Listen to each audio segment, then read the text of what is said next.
Está no ar mais um episódio do Painelcast, o podcast da Associação de Engenharia, Arquitetura e Agronomia de Ribeirão Preto, a AEARP.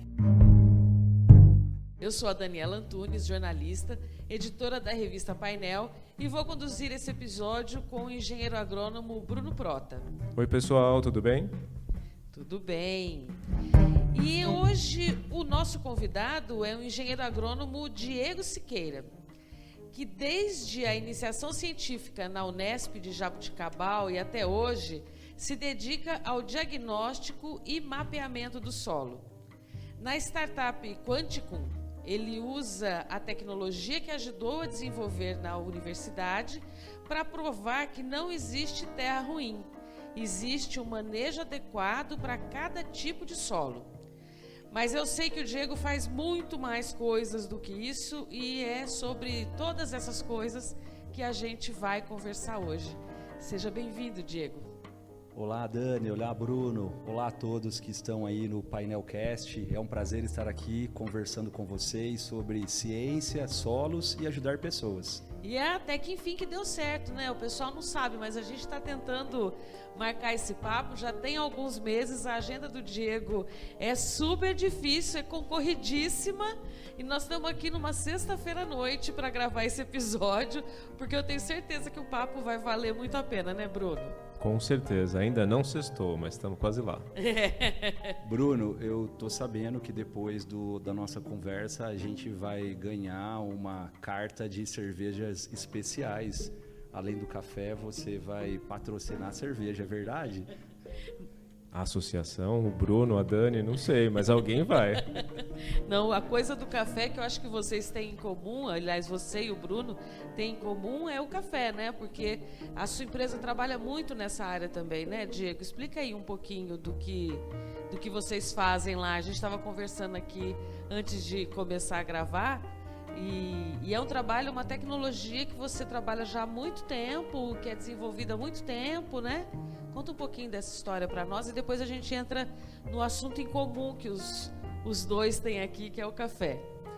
Dani, é uma história fantástica, né? A Quanticum não descobriu nada, não reinventamos a roda, só resgatamos a boa e velha ciência do solo brasileira, nascida aí nas grandes universidades, Lavras, Viçosa, USP, Unesp, IAC, Pernambuco. Aliás, parabéns ao IAC, uma das grandes instituições de pesquisa agro brasileira com mais de 140 anos.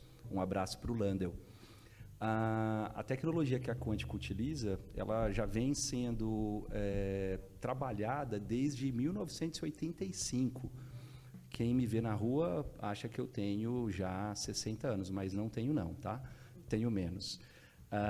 Em 85 eu só tinha 1 ano. Então, em 85, um grande cientista brasileiro, Mauro Rezende, já falava do potencial de identificar a saúde e a aptidão do solo por meio de estruturas muito pequenininhas, do tamanho do Covid-19, chamado nanopartículas.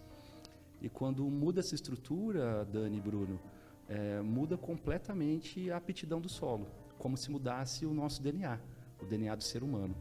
O solo não tem DNA, é uma analogia, né, para facilitar o entendimento, e a gente se especializou nisso, em entender esse DNA da Terra, digamos assim, e só lembrando que o solo é onde tudo começa, é onde a vida começa. 90% do que nós usamos, do que nós bebemos, medicamentos, da energia necessária para nos locomovermos vem do solo. E essa ciência do solo, ela é... Esse conhecimento sobre o solo, ele é tão recente assim? Talvez a forma com que ele está sendo comunicado. Existem algumas formas de inovar, né?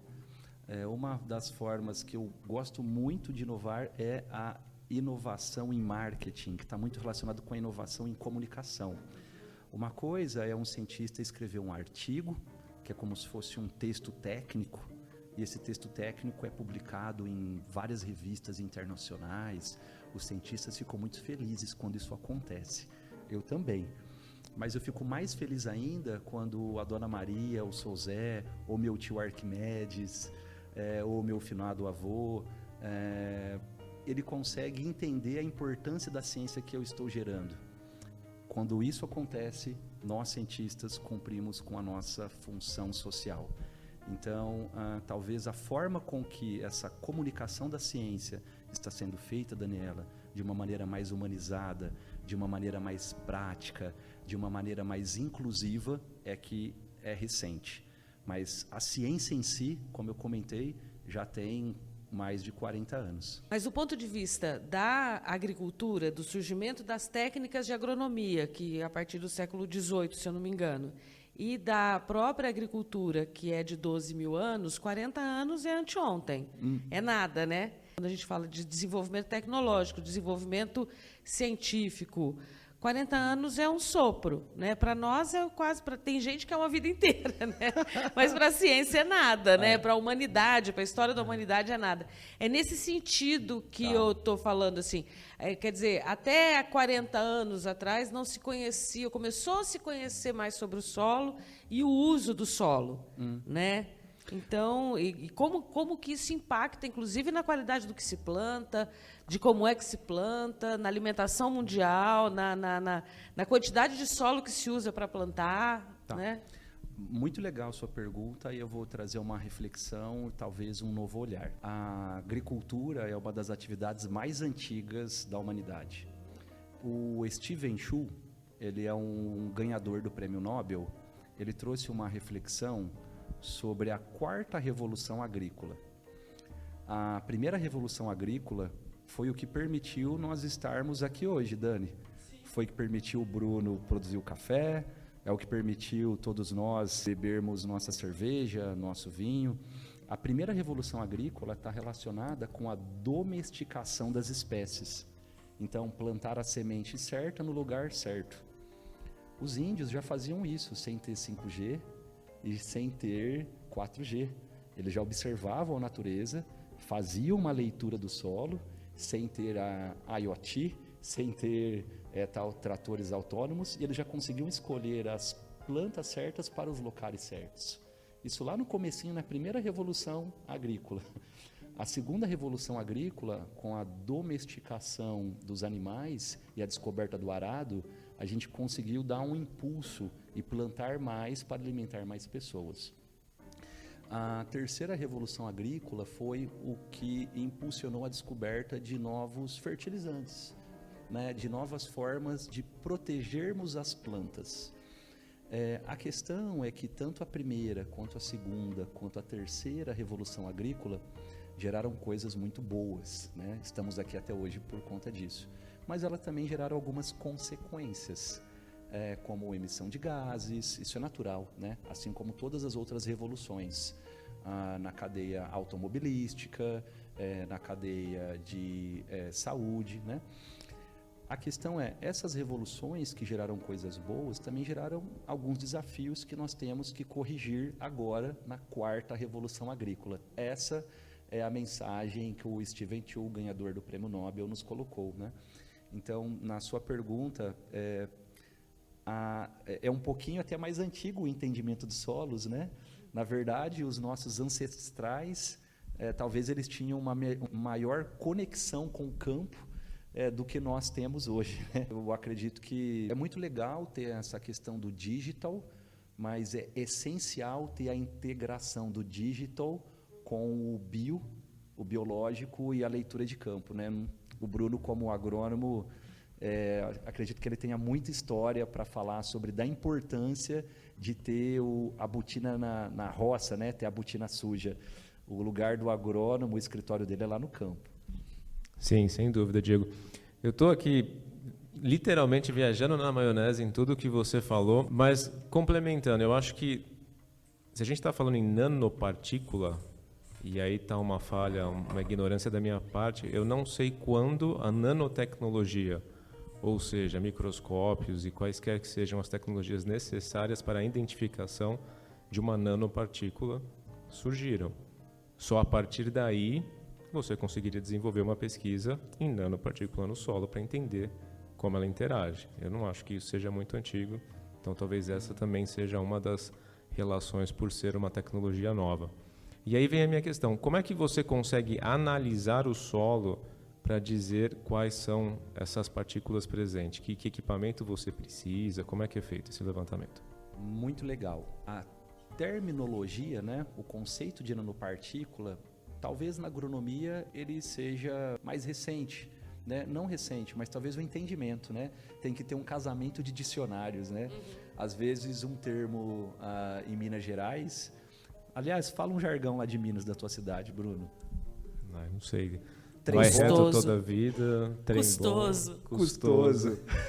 Custoso é uma das palavras de Minas que eu acho mais gostosa de repetir. Nossa, aquele trem é custoso. Olha que gostoso de falar. E é assim na ciência, né? Imagina, um engenheiro agrônomo entendeu o que um engenheiro civil está falando, um engenheiro químico. Eu fico imaginando o quanto que tem que ter esse casamento de termos, né? Mas a descoberta do DNA, da dupla hélice, também relacionada com esse conceito de entender coisas muito pequenininhas, ele completou aniversário beirando aí 70 anos. É um conceito, uma terminologia aí que está beirando 70, 80 anos, né? Vamos arredondar, engenheiro gosta de arredondar, né? Passou de 7, 8, vamos arredondar aí quase 100 anos, né? Então, estamos falando nessa faixa. A nanopartícula, ela já está no nosso dia a dia. O catalisador do carro, quando filtra o combustível, ele sai do motor, um gás tóxico, e ele vai para a atmosfera, um gás menos tóxico. Ele passa pelo filtro do escapamento do carro. Dentro do filtro existem estruturas muito pequenininhas, que são nanopartículas, que filtram os gases. São as mesmas estruturas que estão aí na fazenda, de você que está nos escutando, seja você aí no Maranhão, Matopiba, seja você em Manicoré, no Amazonas. Essas mesmas nanopartículas, elas estão no toner da sua impressora, essas mesmas nanopartículas estão nos CDs que gravavam, né, a mídia, né? Para quem é da época, né? Hoje está tudo em nuvem. Essas mesmas nanopartículas, elas estão na tinta que você utiliza para pintar a sua casa de vermelho ou de amarelo, e elas também estão no solo. Para identificar essas nanopartículas, Bruno, tem algumas técnicas. Tem uma técnica chamada, não se assustem com o termo, difração de raio-x. Quem vai no médico vai fazer aquela eletrocardiograma, aquele gráfico. É como se fosse um eletrocardiograma, só que da Terra, né? E aí, cada pico daquele do eletrocardiograma é um mineral diferente. Esse é a técnica que a gente chama de padrão ouro. É a top da top para ver esses minerais. Só que ela é cara. É R$ 1.500 para fazer uma análise dessa. E demora uns 20 dias. E tem outras formas de você identificar esses minerais muito rápido, muito barato. Uma delas é por propriedade magnética. Esses minerais, eles funcionam como ímãs. Igual esse aí que está na sua geladeira, você vai pedir uma pizza aí, você está escutando a gente, ou a pizza no almoço, ou no jantar, né? Às vezes tem gente que come pizza do café da manhã. E aí o caderninho da pizza está grudado na geladeira com ímã. Esses minerais, eles têm propriedades magnéticas, igual desse ímã, e a gente consegue identificar eles por essas capacidades magnéticas, Bruno. E com isso a gente consegue avaliá-los de uma forma muito rápida, em questão de segundos, e muito barato, muito barato. Legal. E aí a minha outra pergunta é o seguinte. Então existe, desculpa o termo chulo, tipo uma receita de bolo para se você tem uma proporção X destes minerais, então o seu resultado como um solo em um todo vai ser esse. Então você faz uma análise magnética e aí com esse resultado você tem uma ideia de como aquele solo vai se comportar. Bruno, o termo está perfeito. É uma receita, é uma cartilha, né? E sim, então isso foi construído, vem sendo construído nos últimos 30, 40 anos. Então nós fomos em várias regiões do Brasil, fomos no Amazonas, comi um açaí delicioso lá, comi pizza de pirarucu, fomos no Piauí, lá tem algo parecido com a nossa vaca atolada aqui no interior de São Paulo, mas chama mão de vaca. é muito bom, mas eu não aconselho comer num sábado à tarde, às 2 e depois ir para o campo. Não façam isso. Fomos também para Minas Gerais, lugar muito acolhedor, coletando solo. Então, esses padrões de solo para identificar essas nanopartículas, eles vêm sendo construídos nas últimas décadas, né? A FAPESP, que é uma das principais fundações de amparo à pesquisa do Estado de São Paulo, e até com reconhecimento nacional e internacional, recentemente ela escreveu um livro chamado FAPESP 60 anos. Esse livro, ela convidou várias empresas e vários cientistas para contar para a sociedade o impacto da ciência nas últimas 6 décadas. Uma das tecnologias, aliás a única, se não me falha a memória, convidada para falar sobre o lucro social da ciência em solos, e a única empresa convidada foi a Quanticum. Isso muito nos honra. Na verdade, isso não é mérito nenhum da Quanticum, isso é mérito da ciência do solo brasileira. Então a Quanticum contou essa historinha aí no livro FAPESP 60 anos, mostrando que a agronomia brasileira tem muito a ensinar para a agricultura global. Parabéns pelo prêmio. E agora vamos trazer isso para a prática. Com essa análise do solo para um produtor, para um fazendeiro, para um sitiante, o que pode ser feito e como para tornar aquele solo mais rentável? Bruno, vamos tentar pensar aqui com a cabeça do produtor, como se diz, né, de cabo a rabo, de A a Z. Então imagina que ele nem tem a fazenda ainda, ele vai ter que comprar ou arrendar a fazenda. Então essa informação já vai ser estratégica para saber se ele vai comprar ou arrendar a fazenda no lugar certo. Hoje existem alguns critérios para levar em conta na hora de comprar e arrendar essa fazenda, ou até mesmo para fazer uma expansão urbana de algum loteamento. Será que eu vou expandir minha cidade para um local que é correto? Então já começa aí, identificando essa característica, essa aptidão natural do solo, você já consegue ter decisões mais assertivas na hora de comprar ou arrendar, né? Isso faz toda a diferença, né? Bom, aí comprou a fazenda ou arrendou, vai para a segunda pergunta. O que é que eu vou plantar? Eu vou plantar, no caso de café, um mundo novo, vou plantar um catuaí, vou plantar um topázio, são espécies de café. E cada uma dessas espécies vão ter diferentes potenciais de produzir café em função dessa nanopartícula. Vou plantar uma variedade de soja, vou plantar um clone de eucalipto, vou plantar uma cepa de uva, né? Então, qualquer planta, ela vai responder a essa nanopartícula, né? Aliás, a evolução dos solos e dessas nanopartículas, dessas estruturas, foi concomitantemente à evolução das plantas. Então, as duas conversam. Na verdade, a tecnologia da Quanticum, a grande auditora é a planta. Se a planta não responder, não faz sentido. Aí você fez a plantação, vai para a terceira pergunta. Qual adubo eu vou colocar? Antes mesmo de colocar o adubo, a gente estava conversando aqui, né? A gente está na era do 5G, mas o que permitiu nós plantarmos no segundo maior bioma brasileiro, o Cerrado, foi uma inovação muito simples, mas que às vezes passa despercebido, que é a calagem. A calagem é uma prática de rochagem. O que é isso? É pegar a rocha, moer e jogar no solo. Hoje, mais de 80% dos agricultores ainda não fazem a prática de calagem como deveria ser feita, né? Quarta pergunta, aí vem os adubos. Estamos no meio de uma crise geopolítica, questão de fósforo, potássio. Onde que eu vou colocar a dose correta de fósforo? Qual a melhor fonte de fósforo? Então, essa tecnologia ajuda também na estratégia da fonte de fósforo, né, que é um adubo muito requerido para várias espécies. E aí vai até na estratégia de água e até na estratégia de colheita. Então, você pode fazer um planejamento dessa colheita pensando em cafés especiais, pensando em uvas, né, propriedades nutracêuticas da uva. A uva, o vinho, né, ela tem uma característica chamada resveratrol. O resveratrol ele está muito relacionado à longevidade das pessoas. Então, o resveratrol que é uma propriedade que tem na uva e vai para o vinho, ele ajuda a diminuir o envelhecimento, né? Então, é outra propriedade nutracêutica que está diretamente relacionado com essa capacidade do solo, Bruno. Então, acho que aqui a gente já fechou de A a Z a cabeça do produtor. Tá certo.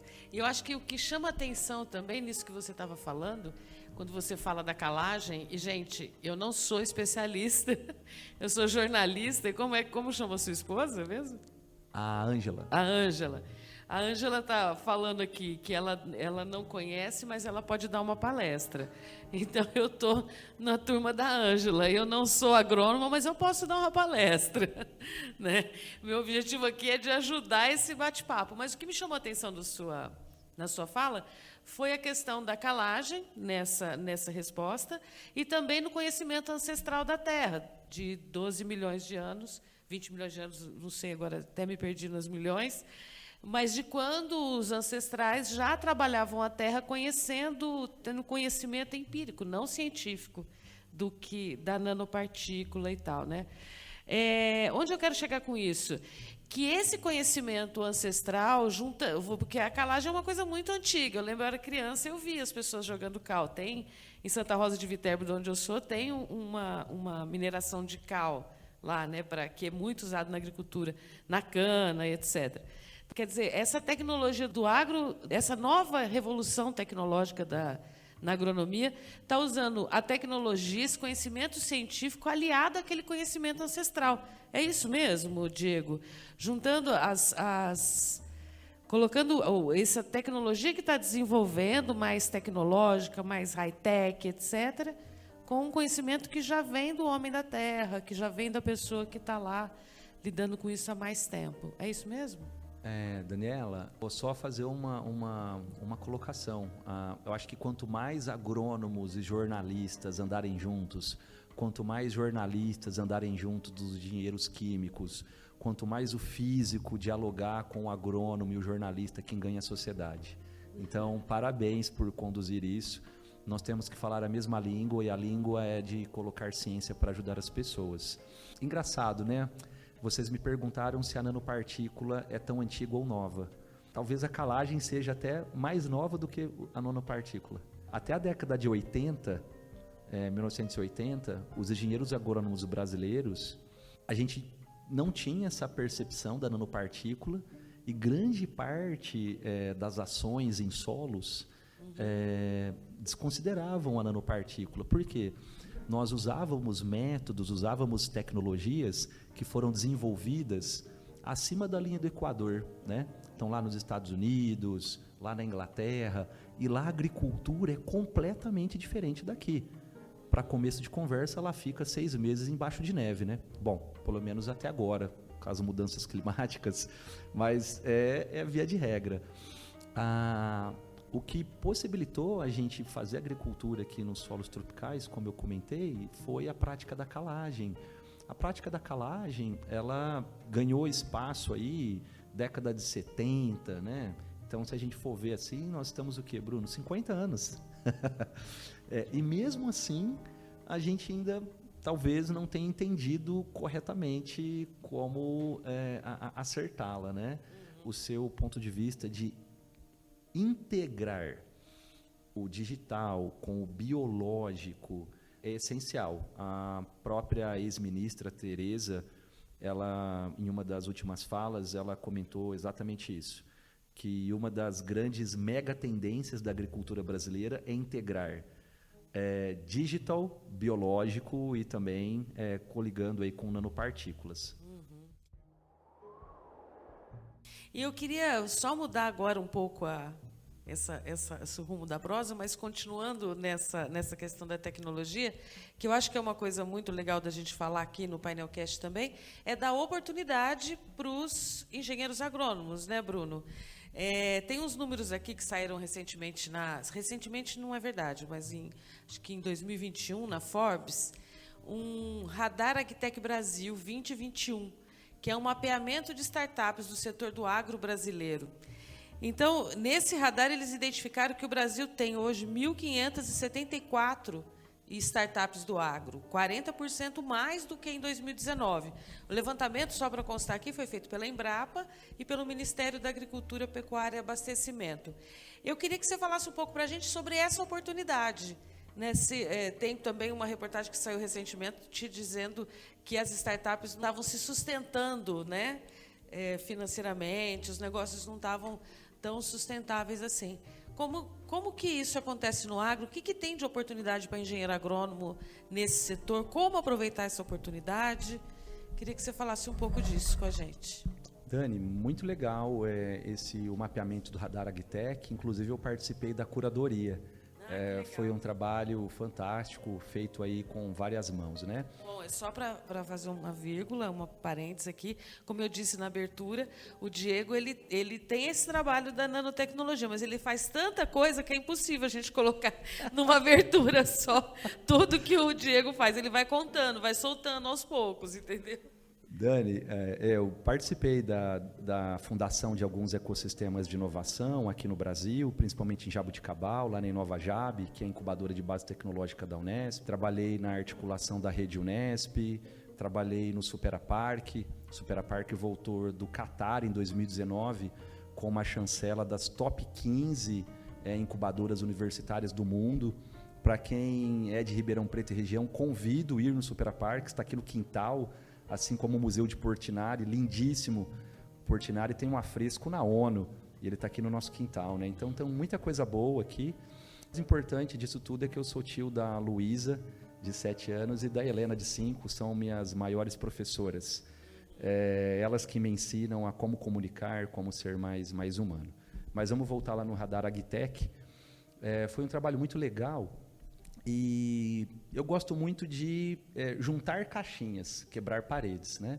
Agtech é um termo apelidado para jovens empresas que crescem rápido, empresas focadas em resolver um problema, uma dor, né? Isso é uma startup. E quando esse crescimento rápido e essa dor estão relacionados ao agronegócio, então é apelidado Agritech ou Agrotech, tem vários termos. A questão é que, dessas 1.500, e se a gente fosse falar em Green Tech? O que é Green Tech? Empresas da área da sustentabilidade.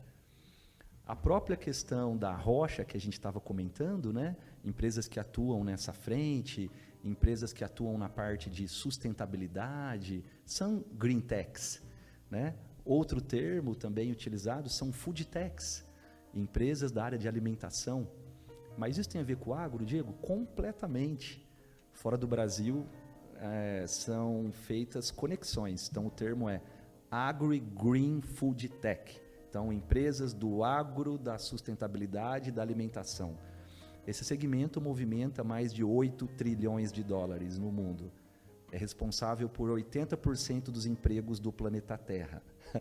Então, acho que é interessante a gente começar a pensar de forma diferente, conectar, né? Acho que essa é a grande mensagem. Em termos de oportunidade, engenheiro agrônomo é uma espécie bem multidisciplinar, né? Nós temos aula de bioquímica, matemática, estatística 1, macroeconomia, microeconomia, entomologia, agrometeorologia. Acho que a gente só não tem aula de esquema tático de futebol. Mas isso a gente faz nos Jogos das Repúblicas. Mas se eu fosse comentar sobre algumas oportunidades para os engenheiros, para as engenheiras, seriam para serem o mais multidisciplinares possíveis. Conversem com muitas jornalistas, como a Daniela, interajam com engenheiros de diferentes segmentos. A Embrapa, ela comentou recentemente sobre as megatendências. Mas, Bruno, o que é esse tal de megatendência, né? Tendência é algo que está ali já, né? Está ali para acontecer, digamos assim. A megatendência, ela tem um horizonte um pouquinho maior, né? São coisas que vão acontecer talvez aí num horizonte de 10 anos, 15 anos. Algumas megatendências que também estão relacionadas com essas oportunidades e essa junção de segmentos de startups, agro e green food techs. Uma delas é a economia circular. O que é economia circular? É o que sobra de um segmento, de uma indústria, aplicar no outro. Por exemplo, a Coplana, aqui do lado da IARP, em Jaboticabal. Coplana é uma das maiores cooperativas de amendoim do Brasil. De cada 6 sacos de amendoim comercializados fora do Brasil, 4 vêm da região de Jaboticabal, na Coplana. E aí, quando você faz esse processamento do amendoim, tem muita coisa que a gente tem que conhecer aqui na região, além do Portinari. E quando faz o processamento do amendoim, né, vai comer aquele amendoim salgado, ou vai comer a paçoca, que eu adoro, restam sobras vegetais, né, cascas. Essas cascas, elas podem voltar para o campo na forma de adubo. Isso é economia circular, né, que é uma mega tendência. Outra economia circular é a tal da rastreabilidade. Vou comprar esse leite, de onde que esse leite veio? Ou no caso do Bruno, vou comprar esse café aqui. Esse café veio da onde? Esse café veio de Minas. Qual que é o café que plantou lá? É um catuai. Qual que é a nota desse café? O que foi utilizado nesse café? Isso é a tal da rastreabilidade, né? Isso é uma tendência muito legal. Outra grande tendência e oportunidade são os agrosistemas digitais. O que está relacionado com agrosistema digital? É a conexão das coisas. Então, o trator está conectado com o celular, que está conectado com o tablet, que está conectado com a sua estação meteorológica, né? Sabe quando você chega em casa e fica ligando as coisas pelo celular, ou você tenta programar, chegou uma sexta-feira pesada, vai tomar lá alguma coisa para dar uma descontraída, aí você põe uma música no Spotify conectado na televisão? Isso que você está fazendo é a IoT, a internet das coisas. É o celular que conecta na televisão. Isso também acontece no campo, né? Então, essa é outra mega tendência. Essas são as mega tendências de negócios em startups de agro. E existe espaço para crescer? Qual que é a sua opinião sobre o que o agrônomo que está ouvindo a gente, o que ele pode fazer para entrar nesse negócio? Porque o agrônomo já não é mais, já deixou de ser o profissional do butinão, né? Agora ele pode ser desenvolver outro tipo de carreira, né? É isso que eu queria também que você falasse um pouco para a gente. Dani, perfeito. Bom, o pessoal não está me vendo, mas eu não estou de botina, não estou de fivelão, eu estou de coturno e com uma camisa escrita ciência, coração, amor e terra. Então, o tradicional, a visão agronômica sempre é bem-vinda. Respeito muito as gerações, todo o conhecimento que os nossos ancestrais nos deixaram. Também tem que escutar os novos, né? Eles têm uma percepção, têm uma agilidade diferente. O bom é sempre conectar, né? Eu sou de uma família grande de 8 irmãos, a família do meu pai tem 8 irmãos, então eu sempre gostei de conectar, fazer as coisas juntos, né? Esses novos agrônomas, como que eles podem fazer para se conectar com tudo isso? Primeiro, conheçam suas histórias. Eu vou dar muita palestra, vou dar muita aula, e eu costumo perguntar, alguém aqui joga futebol profissionalmente? Aí ninguém levanta a mão, né? Alguns levantam. Aí eu falo, beleza, me fala o nome de 10 jogadores de futebol. Fala você, Dani. Neymar, porque o primeiro que me vem na cabeça, porque eu claramente não entendo nada de futebol. Fala um, Bruno. Messi. Fala outro, Dani. Pelé. Fala outro, Bruno. Maradona. Dani, me fala o nome de um grande cientista da ciência do solo brasileira. O Diego, que eu acabei de conhecer. Olha que engraçado Acabei isso. de conhecer, não, já conhecia, mas acabei de saber de mais potenciais ainda que ele tem. Mas olha que legal com essa pergunta. Você é jornalista, mas você sabe o nome de 2 jogadores de futebol. E das ciências agrárias? As ciências agrárias está responsável por 20% do PIB brasileiro, 20% dos empregos. Essa mesma pergunta eu faço para plateias de estudantes, de agrônomos, de estudantes de mestrado. E eles também têm mais facilidade de responder quais são os jogadores de futebol e não lembram o nome dos cientistas brasileiros. Com isso eu estou querendo mostrar que a grande questão para que essas gerações se conectem mais com essas oportunidades é conhecer as histórias. conhecendo melhor as nossas histórias, as nossas ancestralidades, a gente consegue prever melhor os rumos, né? E aí vem a visão de futuro. Leiam sobre coisas diferentes, interajam com áreas diferentes, busquem soluções fora das universidades, se conectem com os parques de tecnologia, se conectem com as incubadoras, se conectem com as aceleradoras. Hoje, a pandemia, os especialistas dizem que ela antecipou, ela acelerou cerca de 10 anos de revolução, né? Então, o que era para acontecer em 2030, aconteceu em 2020, né? Acelerou muita coisa. E uma delas foi permitir que você assista aulas lá do outro lado do mundo, de professores e pessoas fantásticas, né? Será que a gente está se atentando a essa oportunidade? Ou a gente está preocupado em ler ou ver um TikTok, né? Em ler alguma outra coisa? Então, talvez calibrar um pouco mais o filtro seria uma sugestão. Eu só queria corrigir uma coisa que você foi falando. Eu falei, gente, não é possível, eu tenho que conhecer mais cientistas da área.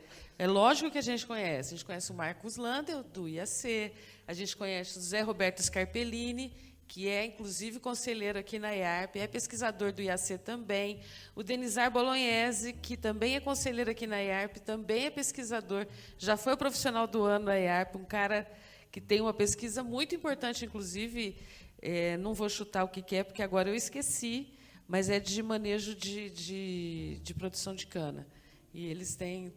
O IAC aqui em Ribeirão, que é um centro de pesquisa importantíssimo, o IAC e o Centro de Cana, né, nessa área. Então, a gente aqui tem obrigação de saber esses nomes, sim, gente. Falei mais de 3, 2 jogadores de futebol e 3 cientistas. Dani, você já ganhou, e inclusive dentro desses cientistas que você comentou, alguns deles jogam bola e alguns deles também são músicos, viu? Tá certo. Bruno, mais alguma coisa? Eu vou voltar um pouquinho na nossa conversa antes da gravação. Lá. Então, a pergunta que a Dani fez, eu vou deixar você explicar de novo, Diego, se você não se importar, o que é terroir?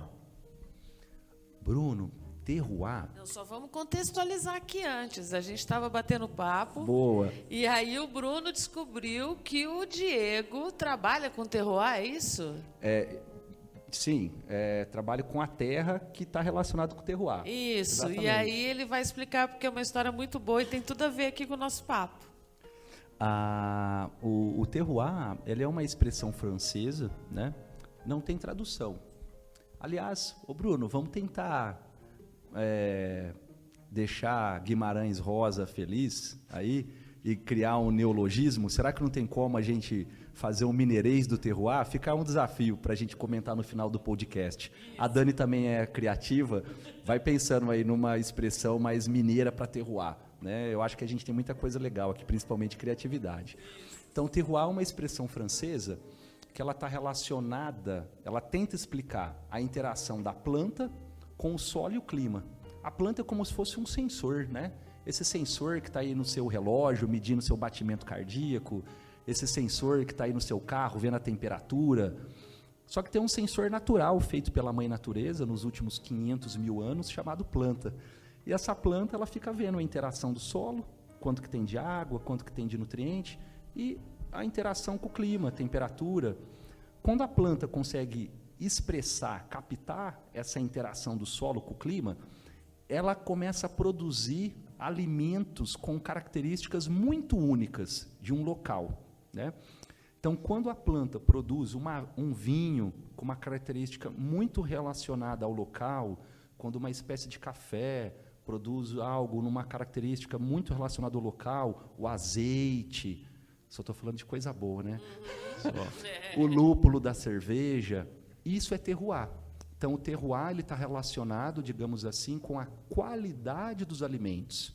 Vou até ir um pouco mais longe, desculpem o termo, propriedades nutracêuticas. Nutri de alimentar, cêuticas de farmacêuticas. Então, são alimentos que cuidam da saúde, né? Então, a própria oliva tem algumas propriedades que ajudam na fisiologia humana, o próprio café tem alguns antioxidantes, assim mesmo o vinho, né? Então, terroir é essa expressão relacionada à qualidade dos alimentos. Bruno.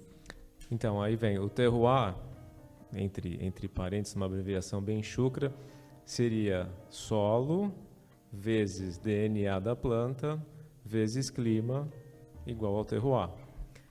A gente está aprendendo que com nanotecnologia, com a tecnologia do solo na área, não sei o que falar, vai nessa área minúscula das partículas, e com a adição de alguns pós de rochas, nós podemos mudar essa característica do solo. Então, se a gente pegar um bom matemático com as mudanças certas do solo, a gente pode criar características de terroir em qualquer lugar do planeta. Bruno, olha, ainda bem que é você quem está propondo isso. A questão dos remineralizadores, tem vários termos, agrominerais, o mais popular é pó de rocha. Ela já vem sendo discutida no Brasil desde a década de 80. Foi uma encomenda do governo para a Embrapa e o CNPq. Aliás, um abraço ao Éder de Souza Martins, um grande cientista, especialistas em remineralizadores. Um abraço também à Abrefem, a Associação Brasileira de Remineralizadores e Agrominerais.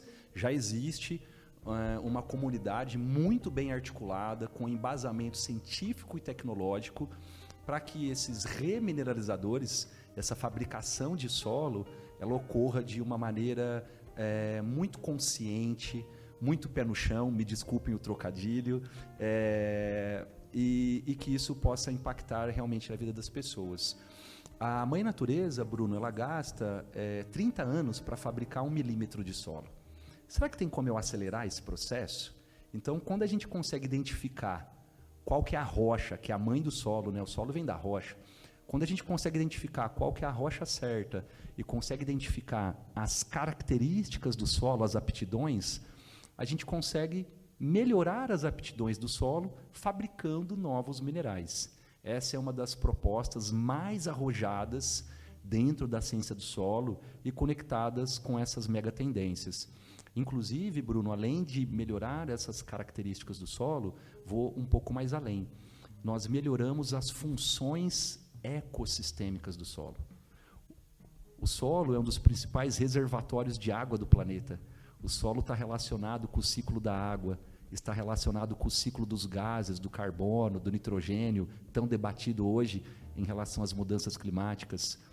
2/3 do carbono terrestre está armazenado no solo. 1/4 da vida terrestre está no solo. A gente tem mais micro-organismos numa colher de sopa do que pessoas na Grande São Paulo.